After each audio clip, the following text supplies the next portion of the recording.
തലയ്ക്കും നേരെയിരുത്തിയിട്ടും ഓരം ചെരിഞ്ഞു മടങ്ങിയിരുന്നമ്മ. നീരറ്റുപറ്റി വരണ്ട കൈച്ചുള്ളികൾ നീരാതെ മാറോട് ചേർത്തു വെച്ചിട്ടുണ്ട്. എങ്ങോട്ടു പോകുന്നു എന്നു ചോദിച്ചില്ല. എന്തിനെന്നും പക്ഷെ കണ്ണുകൾ കണ്ണുകൾ മങ്ങിപ്പഴകിയ പിഞ്ഞാടവർണ്ണമായി പാടയും വീടയും മൂടിയ കണ്ണുകൾ ഏറെ പണിപ്പെട്ടടച്ചു തുറന്നവർ.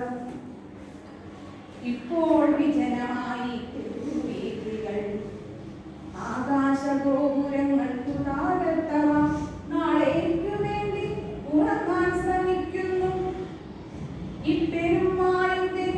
ഇപ്പെരുമാളിന്റെ തൊട്ടടുത്തായിട്ടിറക്കിയാലെന്നോർത്തു പെറ്റുകിടക്കും തെരുവുപട്ടിക്കെന്തൊരു